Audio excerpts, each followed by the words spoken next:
Quote the Raven, nevermore. That's an iconic line from a famous poem written by Mark Twain or Salvador Dali or something. There have been a lot of famous ravens throughout the history of art and sports. The raven from the poem, Joe Flacco. The girl from That So Raven. Wrestling is no different, it has its own raven. Raven exploded on the wrestling scene in the mid 90s and it was a character that fit perfectly in the era. Raven was depressed, grunge rock character that would ask in his whiny voice, "What about me? What about Raven?" And I agree, what about Raven?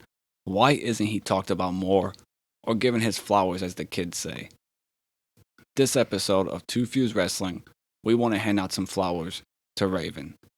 But before we get to that, make sure you hit that like button, subscribe to the page, and hit the comments letting us know your favorite Raven moments.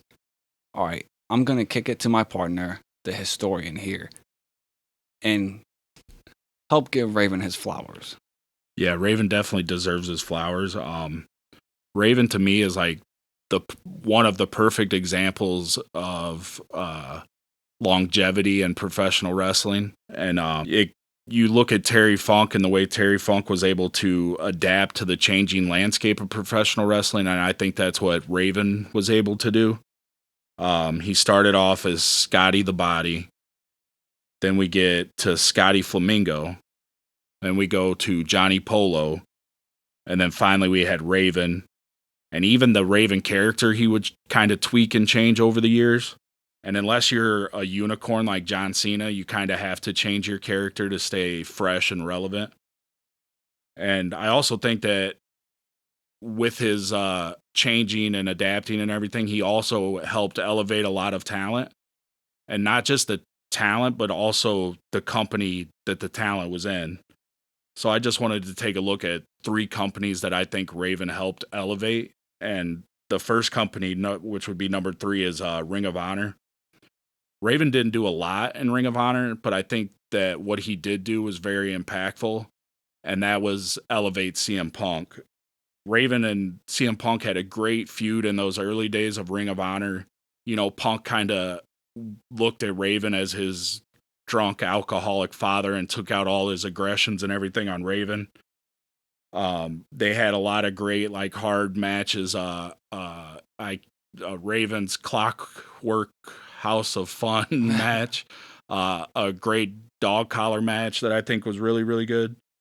And it was those series of matches that kind of made CM Punk a name. It showed CM Punk had that dog in him and he was tough and willing to fight. And after the feud with Raven, that's when CM Punk went into his feud with Samoa Joe. And I believe the CM Punk Samoa Joe series of matches is what put Ring of Honor on the map. And you don't get that unless Raven elevates CM Punk. So I think vis-a-vis Raven helped elevate Ring of Honor by elevating CM Punk. I like that feud. It's not one that I've actually went and watched or cared to look up. I know people online always hype it up. I just assumed kind of like it was just CM Punk fanboys. But I do like the storyline that you're telling me it was. I like the realism in wrestling. And I agree that, to me, the Raven CM Punk feud, and then I think it was Samoa Joe, CM Punk, and then Hernandez and Samoa Joe, or Hernandez and I think it was Hernandez and Samoa Joe. I've always read online was really good too. I don't think it was Hernandez. They had a Homicide. Match. Homicide, yeah. Homicide, yeah. Because Hernandez was who TNA thought was good. Yeah. Homicide's the one that the was internet thinks good. Yeah. So those were the feuds that I've always knew about Ring of Honor, and Samoa Joe was interesting to me, and that almost made me look up Ring of Honor. But it was still, I was like, I can just watch him on TNA. So I never actually looked. I never looked Ring of Honor up. But those were the feuds that jumped out, and then later, I eventually would find out about Daniel Bryan because Triple H told me he was a nerd on the internet. So it was, again, I was like, I'm not gonna look that shit up. Triple H said he's a nerd. Yeah. All right. What's another promotion he helped? And I believe the second promotion that he helped, and he did a little more than he did for Ring of Honor, would be TNA. I remember I would here and there buy those. TNA started with weekly pay-per-views. I think they were like 10 or $15, and I would buy those, which is kind of crazy now thinking about it. You know, I'm paying $15 for Sunday Night Heat. Essentially, it was like a bad show. But I remember Raven coming through the crowd and stealing the NWA title from Jeff Jarrett was kind of a huge moment. He had the feud with Franchise, which they had a hair versus hair match, and Franchise shaved Raven's head, but he was bleeding, so you had the hair and the blood all mixed together, and it was kind of a crazy image. So going back to the weekly pay-per-views, Raven was helping them out and giving you these moments and images that were going to stick with the company and stick in your mind. Something to sell. Yeah. Yeah, you could be like, what is this? Like, if you saw that image of his head bleeding and being shaved, you'd be like, what is this, a horror movie? What is this? I gotta check this show out. Yeah. And then going into where they expanded, he started mixing it up with some of these newer stars. And mainly I wanted to talk about his feud and matches with Abyss.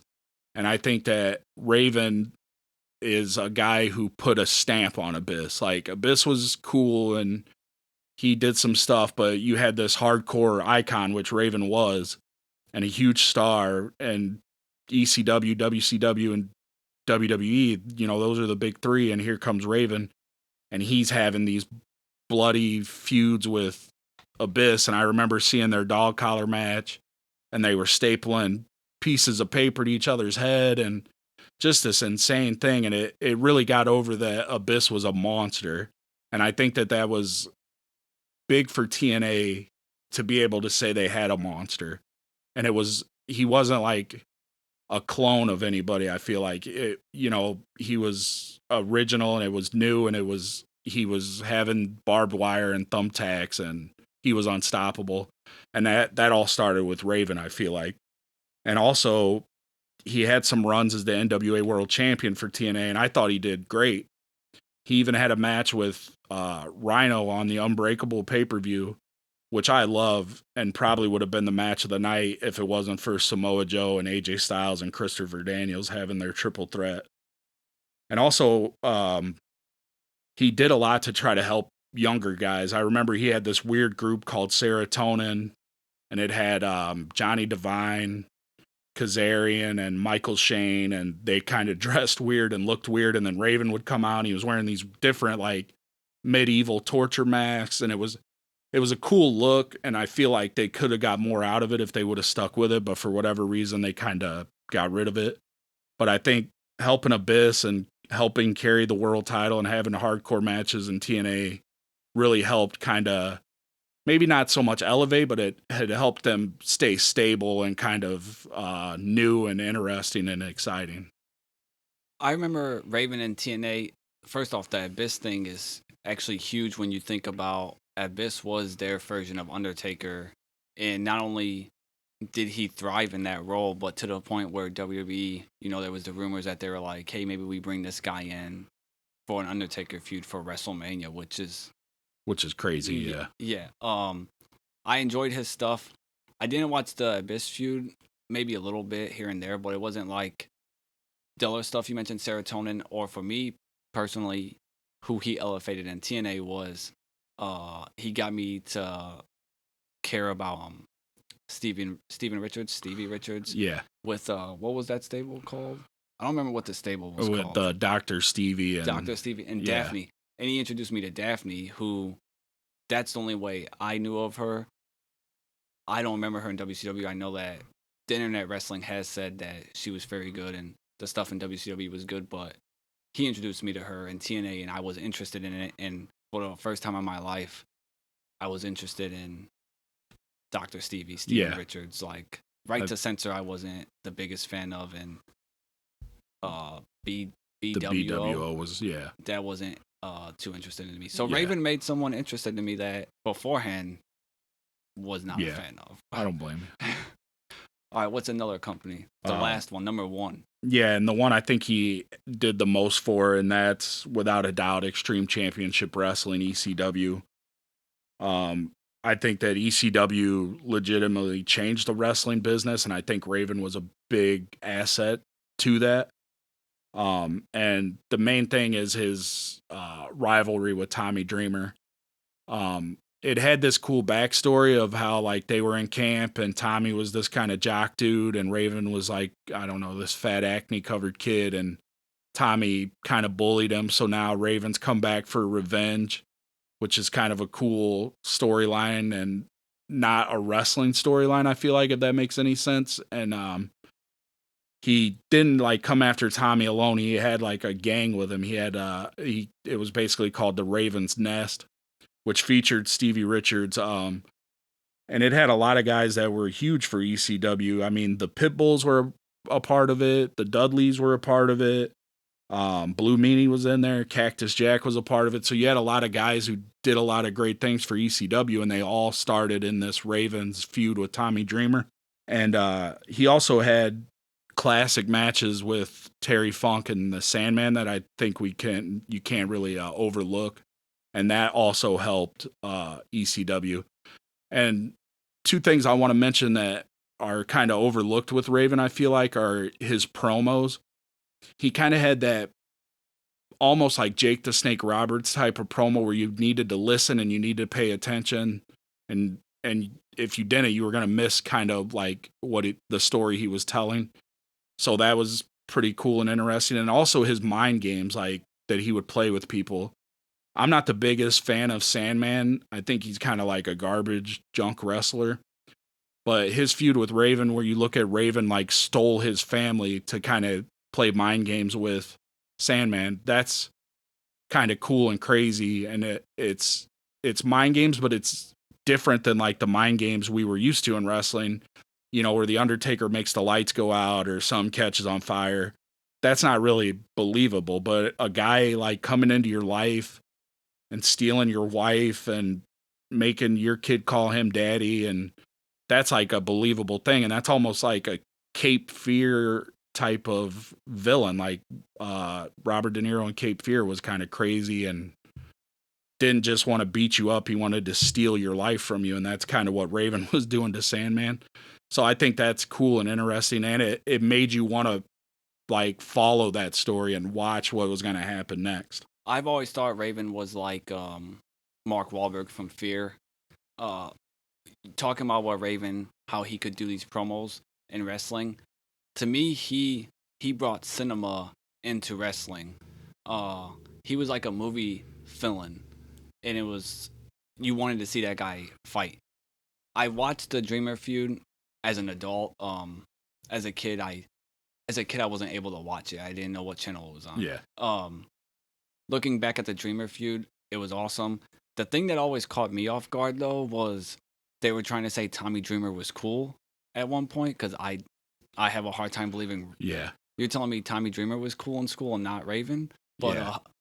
And then I looked back at the Sandman promos after you told me how awesome they were, and that shit was just, to me, like that's cinema. That's like you're able to get the wrestling sport aspect, but also this movie, this comic book aspect at one. And then also, not to gloss over the Terry Funk one, there's good promos there too, where Terry Funk would kind of confront Raven in the back and basically was like, "Why are you such a whiny bitch?" Like, and that, I think that's cool because you have this. It would make sense. Like, you have this guy from the '60s and '70s in Texas, and you have this guy in the '90s wearing Slayer shirts and his jeans are ripped, and of course, this old Texan's gonna be like, "What's your problem?" Like.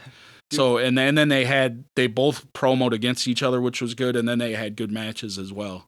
That's one I'm gonna have to look into now, because like you said, that shit that's a good feud, and it makes so much sense. It brings that realism to wrestling, and it's like so simple.